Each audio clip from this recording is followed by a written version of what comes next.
Hello, welcome to Second Language English SSLC. So, today let us read the second supplementary lesson On Top of the World, written by Dicky Dolma. Introduction. Dicky Dolma scaled Mount Everest in 1993 just when she was 19 and became the youngest woman to do so. Born and brought up in Himachal Pradesh, she made a concerted effort to reach the summit. Come, let us read this saga of adventure which is penned after that event. So, I was born and brought up in Palchan, Himachal Pradesh. From the very beginning, I have experienced the hardships of life. I was only 11 when I lost my mother, and before I could get used to the person closest to me not being around, I lost my elder brother too. These experiences have left a profound impact on me. Not many people know that before mountaineering happened to me, I was deeply interested in skiing and that I have been a regular at the nationals since 1989 and still participate. I have won I have even won various medals at national and international levels. As for taking up the challenge of the lofty mountains, it wasn't a difficult decision because from my very childhood I had been fascinated by the grandeur of the snow clad peaks of the Himalayas. Beautiful mountain peaks surrounded my home in Palchan. Every morning when I woke up, they were the first things that I saw. That urge to climb those peaks and savor the breathtaking view from the top was the reason that I took to mountaineering with the zeal of an ant.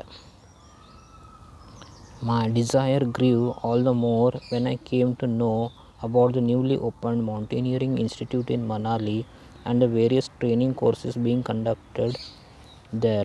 I was just 16 at that time, but seeing my determination and one track mind, each one of my friends and family members stood by me and encouraged me to take up the basic mountaineering course at Manali in 1991.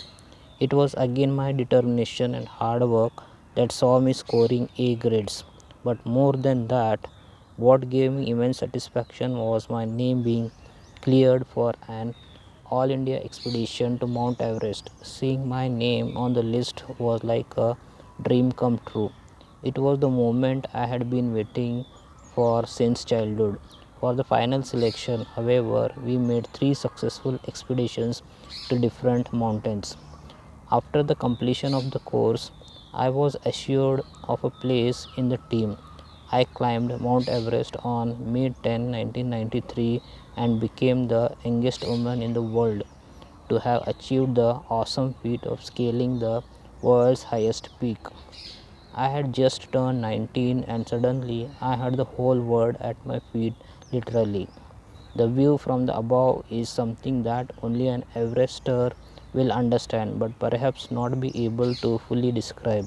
It was much more breathtaking than I could ever have imagined. The entire national and state awards that have been bestowed with are nothing compared to the experiences of seeing that view. As for my mountaineering being a tough sport, frankly, the thought never crossed my mind. Maybe it was my zeal for the work. Scaling peaks is second nature to me. It was very determined and was willing to go to any lengths to achieve my goal. When it comes to hard work, I have never been scared. As for sincerity and responsibilities, I am not a shrieker. In fact, the early hardships of life had helped me realize that success always follows hard work and dedication.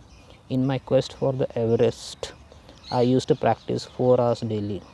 More than the physical or mental problems, my biggest headache was my financial situation. When I was getting ready for the final frontier, my father was bedridden and a lot of money was needed for his treatment. So the family had very little to offer me.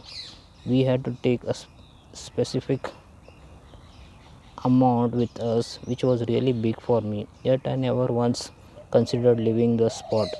Besides mountaineering, I love to listen to music, especially old Hindi film songs. I lost my father a year and a half after scaling the Mount Everest. Currently, I am teaching mountaineering at the institute where I learnt the ropes for the ropes myself. I would like my children to take up adventure sports provided they are willing. Thank you.